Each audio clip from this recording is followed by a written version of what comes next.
name's Rod Hassler, and I'm the spiritual care pastor here at the Way Bible Church. Beth and I have been here, be 2 years in August. Been married 45 years, past April, and have 4 children.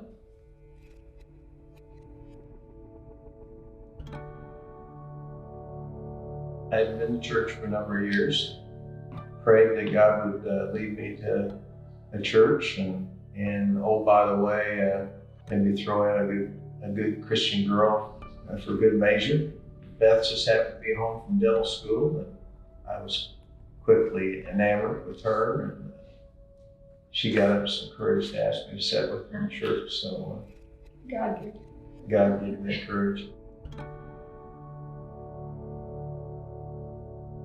You've heard it said that opposites attract, and I definitely married my opposite. She likes for me to be direct and clear. She likes to be listened to carefully and not judge her when she has her moments of anxiety. And she likes me working on projects with her and reassuring her that everything's okay between us. And I'm conscientious, responsible, ethical, and serious, self-disciplined, and orderly. And I'm known to hold extremely high standards, which can be a problem at times in our relationships.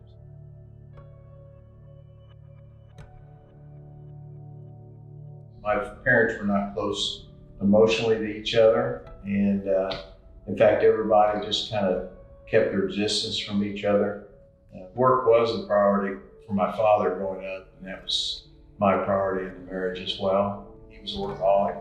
I learned to be a workaholic, enjoyed being away from home, and largely because home was not a comfortable place for me. Beginning in elementary school, my mother decided she was going to call me her baby, so that kind of turned me to have more of a younger role than I needed to have at that time. Kind of brought me down to always feeling like I was less than where I was supposed to be.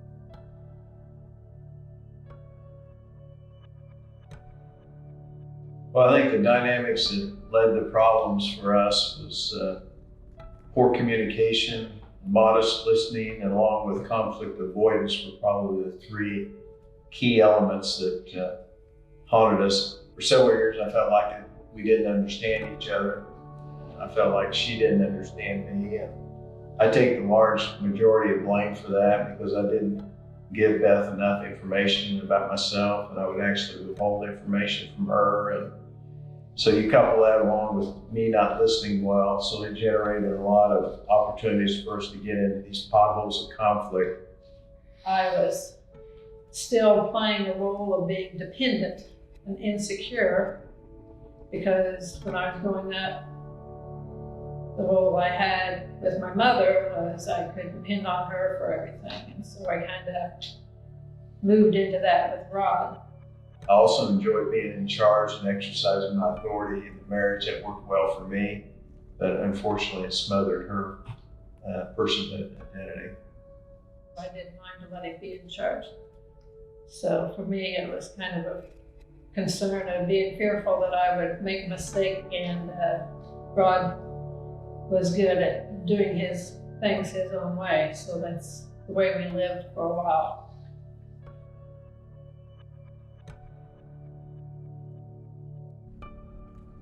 For years, I can remember just being closed, and I learned that from my dad, being closed emotionally.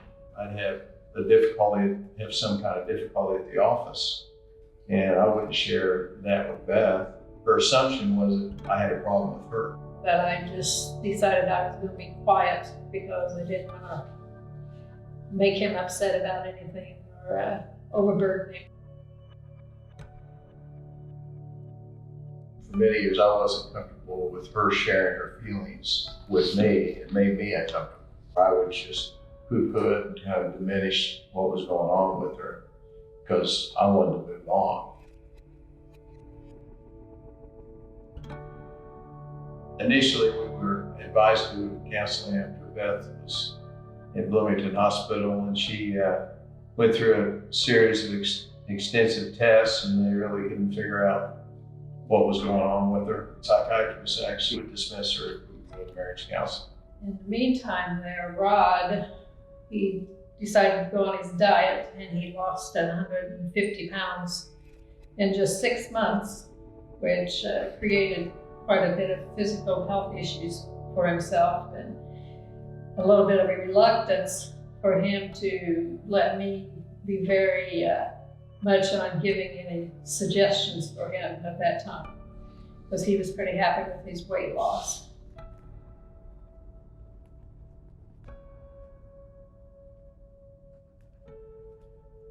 I was in the midst of depression and an eating disorder, which back in the 80s was not recognized in men. He had to be hospitalized in Lafayette, Indiana for about 5 or 6 weeks to get himself under control. And so I was in a clinic with women. I talked my way out of there, and actually I got worse after I got home.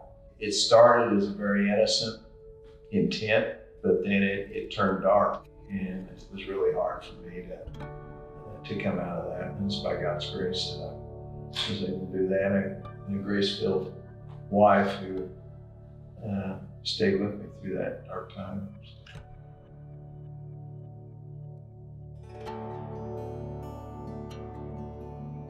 I think in the beginning, after he kind of got feeling better and everything, he was easier to talk to and easier to reason with. I had to take the risks of being vulnerable and authentic with her, and she appreciated that. I mean, I thought I was going to get rejected, or I thought she was going to make fun of me or think less of me as a man, and I got exactly the opposite. I got a best friend out of the equation. We don't really have very many real conflicts in our relationship now. We have learned to talk about the things that we need to talk about instead of the things that we like are stupid about each other or something.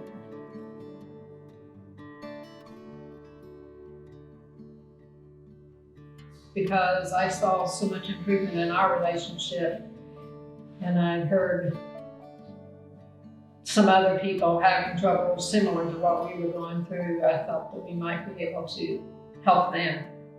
In 2002, we jettisoned our careers and moved to Johnson Bible College in Knoxville, Tennessee, and pursued graduate degrees in marriage and family therapy.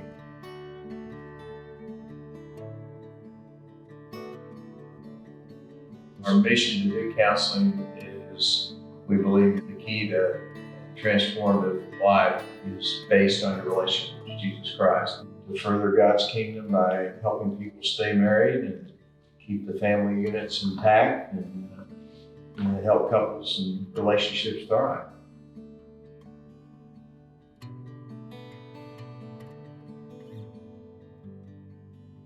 It takes a lot of forgiveness and grace to have a long-term successful marriage. And so God gets glory from that. I mean, our forgiveness that we give to each other is an outcome of God's forgiveness for us.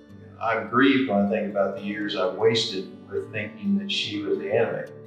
And actually, she's my best friend.